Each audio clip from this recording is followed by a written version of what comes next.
recommendations. Summer is finally here and I am looking forward to lounging by the pool or just having a lazy afternoon with a good book. We've got 4 different categories to go through today: young adult, thrillers, fiction, and romance. So let's jump in. First category we are going to go through is young adult. This is specifically young adult romance. I find this genre to be really sweet and captures kind of the spirit of summer. And the first one I have is The Unexpected Everything by Morgan Matson. Here we are following Andy, a politician's daughter who is looking forward to this big internship she scored for the summer. However, things go south when her father runs into a scandal and she ends up losing her internship. Scrambling to find a job for the summer, she becomes a dog walker, and that's how she meets Clark. She ends up walking his dog for him. They kind of have this slow burns friends to having something a little bit more this summer. I recently read this book last summer and it really takes me back to taking the summer by storm with my friends and thinking about future jobs. Really sweet novel. Another summer book by Morgan Matson I have is Since You've Been Gone. This one is about 2 best friends, Sloane and Emily. School is out and Emily is looking forward to making fun memories with Sloane until she disappears. Does, however, leave this scavenger hunt list for Emily. It has fun dares and things Sloane wants Emily to experience for this summer, with the chance of finding her when she finishes the list. There is also a romance in this one between Emily and Frank. I actually prefer this romance to the other Morgan Matson book. I like Frank a little bit more. He helps Emily with the list. I've read this one a few times over the years and love the atmosphere Matson creates, like going to parties and apple orchards and jogging in the sunrise. Very heartwarming story. Next I have Alex Approximately by Jen Bennett. This is actually a retelling of one of my favorite romance movies, You've Got Mail, with Tom Hanks and Meg Ryan. This is about Bailey, who starts an online relationship with someone called Alex. She is crushing on him bad, but knows it won't ever go anywhere because they live on opposite sides of the country. That is until she moves in with her dad for the summer, who happens to live in the same town as Alex. She doesn't tell Alex that she is there yet, just because she's worried about meeting him in real life. Maybe it won't be as good as their online story. She gets a job at the local museum where this guy Porter works, whom she has a hate to love relationship with. Her feelings grow more complicated as she's unsure who she should go after, Porter or Alex. However, the answer is much simpler than she thinks, as Alex is Porter. This is like the perfect summer book. Jen Bennett, a lot of her books are really good. This takes place in California, a California surfing town to be exact, and this is one of my favorites by her.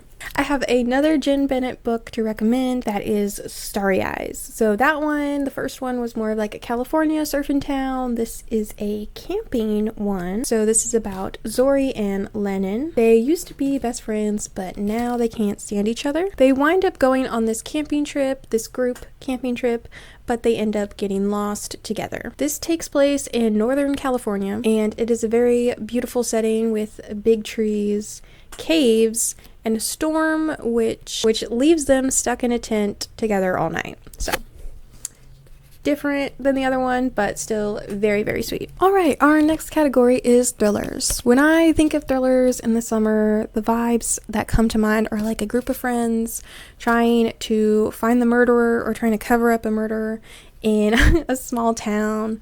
I love Scream and I Know What You Did Last Summer for movies in this category. First book I have is A House at the Bottom of a Lake by Josh Mallerman. So this couple goes on a canoeing trip and finds something really spooky, a house at the bottom of a lake. And it is completely intact. All of the furniture is still like just sitting there. Nothing's like really floating around. Nothing looks super like rotten. They slowly explore more and more, which I always thought was really cool, because they explore a room and then they go back up and then they come back down and explore a different room, and there's always something new to experience. But as they do this, they get the feeling that they are not alone. This is a very short, easy thriller book. There is kind of a supernatural element in it as well. It is a bit weird.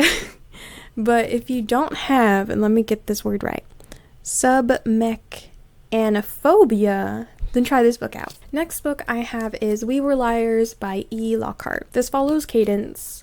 Her family owns an island off of Massachusetts.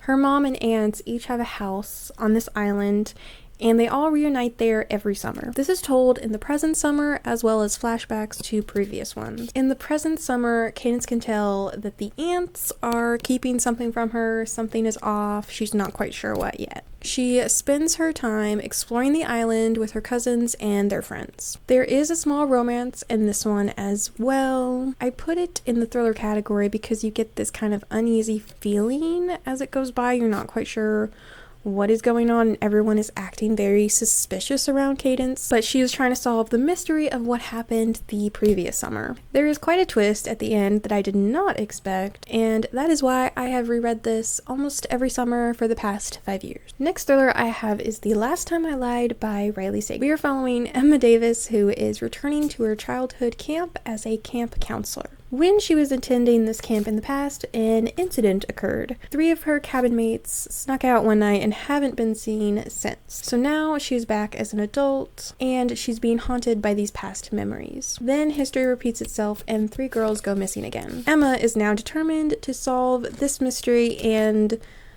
possibly also the mystery of her 3 friends from the past. Great summer vibes, obviously. This one is very like that classic summer cabin, camp, scary, fun times for a thriller. Last thriller I have is The Fury by Alex Michaelides. If you liked the movie The Glass Onion and Agatha Christie's And Then There Were None, read this book. This is about a group of wealthy friends who spend their Easter on a private island. And of course, there is murder. It's a classic whodunit on a Greek island. There's a bit of twists and turns as like the character is kind of a funny, I can't remember if he's like the detective, but he kind of goes through the list of suspects and kind of crosses each name off. It's very good. Short little thriller.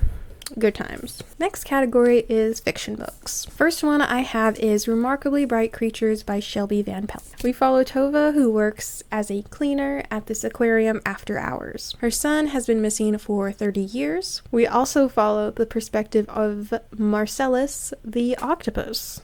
Of course. He wants to help Tova be reunited with her son, as he kind of accidentally comes across some clues that can help in this mystery. This is a beautiful and sad book about family, and I love that you get Marcellus's perspective as, like, it's a fiction book, it's not like magical realism.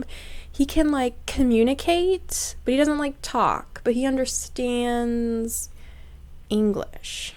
So he's a very, very smart octopus, and it is a very sweet novel. Next book I have is The Hotel Nantucket by Elin Hildebrand. If you like Gilmore Girls, read this book. We follow Lisbeth, or Liz, who becomes the general manager for this hotel, the Hotel Nantucket, which is in Nantucket. The hotel has run into some trouble with having a bad reputation and possibly a ghost. There's also this very popular hotel reviewer who is set to review this hotel, and so Liz needs to kind of get things in order before that happens. I believe there's a romance in this as well, but it's not like the main focus of the story. It's just kind of a cute little add-on. But I don't know what it is about books set in hotels. Something about hotels are just very fascinating to me. And so if you also are interested in that, I would pick this up. This is a perfect beach read. Our last category is romance books. Romance books I feel are best read in summer, and these are some of my favorite ones. The first one is An Improbable Season by Rosalind Eves. This follows 3 sisters in their coming out / dating season in Regency era London. You get 3 different perspectives as they follow their hearts, pursue their passions, and love.